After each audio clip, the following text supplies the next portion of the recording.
नमस्कार। देवरिया की आवाज रेडियो केसरी से प्रस्तुत है स्थानीय हालचाल। पहले मुख्य हालचाल।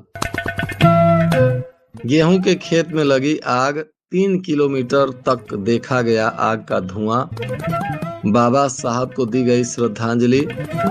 सरयू नदी में हो रही अवैध खनन से स्थानीय लोग हो गए हैं परेशान। शादी में सिलेंडर को लेकर डीएसओ ऑफिस में उमड़ रही है लोगों की भीड़। महापुरुषों की मूर्तियों का अब किया जाएगा सौंदर्यीकरण। स्थानीय हालचाल के इस अंक के साथ मैं अनिकेत मिश्र। अब हालचाल विस्तार से।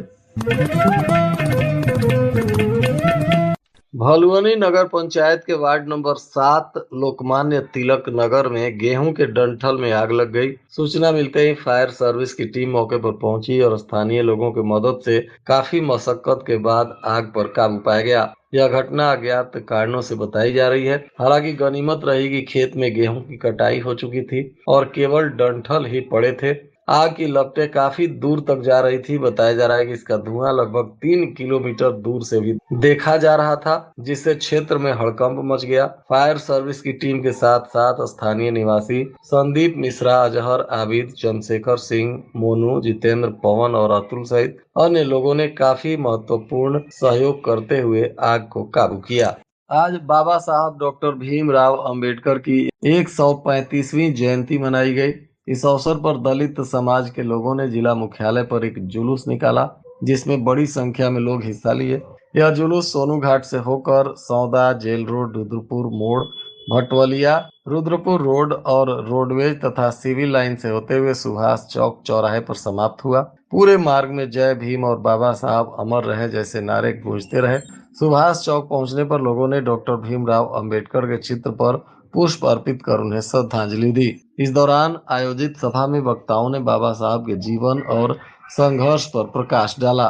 उन्होंने कहा कि डॉक्टर अंबेडकर ने समाज के वंचित और कमजोर वर्गों को अधिकार दिलाने के लिए अपना जीवन समर्पित कर दिया। इस दौरान दलित समुदाय के बहुत सारे गणमान्य लोगों को सम्मानित भी किया गया। बताया जा रहा है कि बाबा साहब की जयंती के अवसर पर बड़हरा स्थित गगन राजवाड़ा में एक समारोह का आयोजन किया गया, जिसमें महिला सफाई कर्मियों को सम्मानित किया गया। इसका उद्देश्य समाज के अंतिम पायदान पर कार्यरत महिलाओं को मुख्य धारा में सम्मान दिलाना बताया जा रहा है।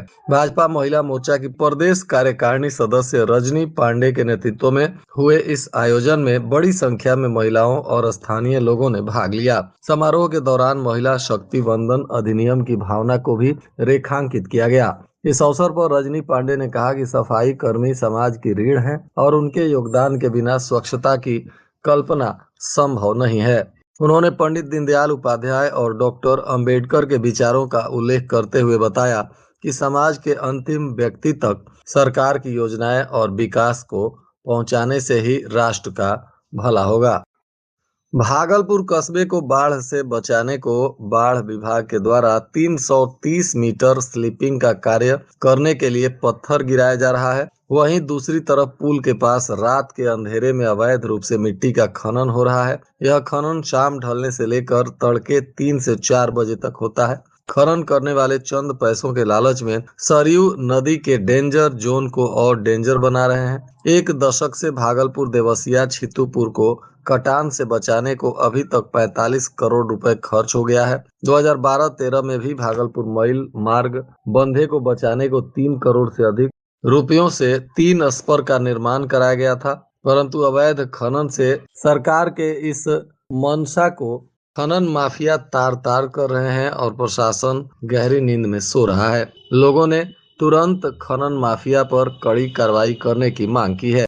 उत्तर प्रदेश सरकार के द्वारा महापुरुषों के सम्मान एवं उनके विचारों के संरक्षण को शुरू की गई डॉक्टर बी.आर. अम्बेडकर मूर्ति विकास योजना के तहत जनपद में सार्वजनिक स्थलों पर स्थापित महापुरुषों की मूर्तियों का संरक्षण, सुदृढ़ीकरण एवं सौंदर्यीकरण का कार्य कराया जाएगा। योजना के अंतर्गत प्रत्येक विधानसभा क्षेत्र से 10-10 स्थलों का चयन कर स्मारकों का कायाकल्प किया जाएगा। जनपद में भी चिन्हित स्थलों का सर्वेक्षण कर सूची तैयार किया जा रहा है। योजना के तहत मूर्तियों को सुरक्षित रखने के लिए टिकाऊ शेड का निर्माण, अतिक्रमण रोकने के लिए बाउंड्री वॉल या रेलिंग के साथ गेट की व्यवस्था तथा समग्र सौंदर्यीकरण को लेकर काम कराया जाएगा। शादी ब्याह और तिलक इत्यादि में सिलेंडर के लिए डीएसओ ऑफिस पर लोगों की भीड़ उमड़ रही है। शादी के कार्ड के साथ सैकड़ों लोगों ने प्रार्थना पत्र देकर सिलेंडर की मांग की है। भीड़ को संभालने को ऑफिस के गेट पर पुलिस कर्मियों और 2 पूर्ति निरीक्षकों को भी लगाया गया। सिलेंडर का आवेदन देने को लंबी लंबी कतारें दिख रही हैं। डीएसओ कक्ष में जाने को धक्का मुक्की और नोक झोंक भी दिखाई दी। शासन के द्वारा शादी तिलक में सिलेंडर को कोई विकल्प नहीं होने से आपूर्ति विभाग भी बेबस है। शादी और तिलक 15 अप्रैल से शुरू होने वाला है। जिनके घर शादी है वह सबसे अधिक गैस सिलेंडर को लेकर परेशान बताए जा रहे हैं। बनगटा विकास क्षेत्र के कंपोजिट विद्यालय मिसरौली में भी स्कूल चलो अभियान के तहत एक रैली का आयोजन किया गया। इसका मुख्य लक्ष्य बच्चों को स्कूल जाने के लिए प्रोत्साहित करना और विद्यालयों में 100% नामांकन सुनिश्चित करना बताया जा रहा है। उप नगर पंचायत मझौली राज में मुख्य चौराहे का नामकरण अंबेडकर चौक करने तथा वहां भीमराव अंबेडकर की आदमकद प्रतिमा स्थापित करने की मांग की गई। इस संबंध में नगर पंचायत के कई सभासदों ने प्रस्ताव प्रस्तुत किया। नगर पंचायत मझौली राज के वार्ड नंबर 13 के सभासद विकास कुमार गुप्ता ने अपने लेटर पैड पर प्रस्ताव लिखकर अन्य सभासदों के साथ नगर पंचायत प्रशासन को सौंपा है। इस दौरान प्रस्ताव में चौराहे का नामकरण करने के साथ साथ स्थल को सुसज्जित करने की भी मांग की गई है। इधर सलेमपुर कोतवाली क्षेत्र के अहिरौली लाला गांव में अंबेडकर जयंती के कार्यक्रम की तैयारियों के दौरान एक युवक करंट की चपेट में आकर गंभीर रूप से झुलस गया। युवक का इलाज सीएचसी सलेमपुर में चल रहा है। बताया जा रहा है कि यह युवक अहिरौली लाला गांव का रहने वाला शेषनाथ कुमार उम्र 22 वर्ष पुत्र परमेश्वर प्रसाद है, जो अंबेडकर जयंती के कार्यक्रम के लिए टेंट लगा रहा था। इसी दौरान टेंट का पाइप लगाते समय ऊपर से गुजर रही 11,000 वोल्टेज की हाई टेंशन लाइन के संपर्क में आ गया, जिससे जोरदार करंट लग गया और यह झुलस कर नीचे गिर गया। फिर स्थानीय लोगों ने इसे हॉस्पिटल में भर्ती कराया है, जहां इसका इलाज चल रहा है। छात्रवृत्ति एवं शुल्क प्रतिपूर्ति योजना से वंचित छात्र छात्राओं के लिए राहत भरी खबर है। शैक्षणिक सत्र 2025-26 के अंतर्गत किसी भी कारणवश छात्रवृत्ति से वंचित रह गए पात्र अभ्यर्थियों को अब दोबारा मौका दिया जाएगा। समाज कल्याण विभाग जल्द ही पोर्टल को पुनः खोलेगा और इससे छूटे हुए छात्र छात्राओं को भी योजना का लाभ मिल सकेगा। समाज कल्याण राज्य मंत्री असीम अरुण के निर्देशानुसार यह निर्णय लिया गया है। उन्होंने स्पष्ट किया है कि कोई भी पात्र छात्र केवल तकनीकी या अन्य कारणों से छात्रवृत्ति से वंचित नहीं रहेगा। पोर्टल को दोबारा खोलकर सभी पात्र छात्रों को पारदर्शी एवं समयबद्ध तरीके से छात्रवृत्ति की धनराशि सीधे उनके बैंक खातों में उपलब्ध कराई जाएगी। इधर कोतवाली पुलिस ने चोरी के एक मामले का सफल उद्भेदन करते हुए एक आरोपी को गिरफ्तार कर लिया है। बताया जा रहा है कि मुखबिर की सूचना पर पुलिस ने चोरी के मामले में अभियुक्त मोहताब अली उर्फ मेहताब पुत्र रमजान अली साकिन जमापुर थाना जीरादेई जनपद सिवान बिहार को देवरिया सलेमपुर मार्ग पर स्थित जियो पेट्रोल पंप के पास से गिरफ्तार कर लिया। इसके पास से चोरी की मोटरसाइकिल बरामद हुई है। अब इस आरोपी पर नियमानुसार विधिक कार्रवाई की जा रही है। गौरी बाजार थाना की पुलिस ने मुखबिर की सूचना पर हत्या के प्रयास और आर्म्स एक्ट के मामले में फरार चल रहे आरोपी सूरज पांडे को गिरफ्तार कर लिया। यह आरोपी गौरी बाजार थाना क्षेत्र के ही बाकी फुलवरिया निवासी विनोद पांडे का पुत्र बताया जा रहा है। पुलिस ने इसको बाकी फुलवरिया जाने वाले रोड के पास से ही मुखबिर की सूचना पर गिरफ्तार किया। अब इस पर नियमानुसार विधिक कार्रवाई की जा रही है।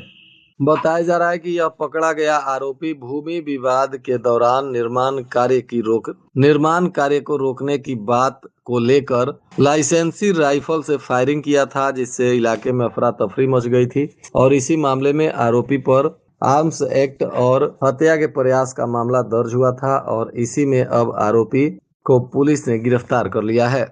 उत्तर प्रदेश शासन के द्वारा महिलाओं एवं बालिकाओं की सुरक्षा और स्वावलंबन को लेकर चलाए जा रहे मिशन शक्ति अभियान फेज 5 के द्वितीय चरण में पुलिस अधीक्षक अभिजीत आर शंकर के निर्देशन में आज बघौच घाट की मिशन शक्ति टीम ने, जिसमें मदन मोहन राय, महिला आरक्षी वंदना यादव और महिला आरक्षी अंकिता मिश्रा के द्वारा कस्बा बघौच घाट में महिलाओं बच्चियों को मिशन शक्ति फेज 5 के तहत सरकार द्वारा जारी विभिन्न कल्याणकारी योजनाओं और हेल्प लाइनों के बारे में आवश्यक जानकारी दी गई। महिलाओं को बताया गया कि डायल 112 पर आप पुलिस की सहायता प्राप्त कर सकती हैं। वहीं helpline 181, women power line 1090, child helpline 1098, CM helpline 1076 और वन स्टॉप सेंटर 181 तथा स्वास्थ्य सेवा हेल्पलाइन 102 और एम्बुलेंस के लिए 108 तथा साइबर हेल्पलाइन के लिए 1930 आदि नंबरों पर डायल करने के लिए महिलाओं को जागरूक किया गया। और आज के मौसम का तापमान देवरिया में न्यूनतम 23 डिग्री सेल्सियस और अधिकतम 34 डिग्री सेल्सियस रहने की संभावना है। हालचाल के इस अंक को आप हमारे यूट्यूब, फेसबुक और इंस्टाग्राम पर भी सुन सकते हैं। इसके लिए हमारे रेडियो केसरी के चैनल को लाइक और सब्सक्राइब करें। साथ ही आप प्ले स्टोर से रेडियो केसरी के एप्लीकेशन को डाउनलोड कर सीधे अपने मोबाइल फोन में भी इस सेवा का लाभ उठा सकते हैं। अंत में मुख्य हालचाल एक बार फिर। गेहूं के खेत में लगी आग, 3 किलोमीटर तक देखा गया आग का धुआं। बाबा साहब को दी गई श्रद्धांजलि। सरयू नदी में हो रही अवैध खनन से स्थानीय लोग हो गए हैं परेशान। शादी में सिलेंडर को लेकर डीएसओ ऑफिस में उमड़ रही है लोगों की भीड़। महापुरुषों की मूर्तियों का अब किया जाएगा सौंदर्यीकरण। इसके साथ ही रेडियो केसरी से प्रसारित स्थानीय हालचाल का यह अंक समाप्त हुआ। नमस्कार।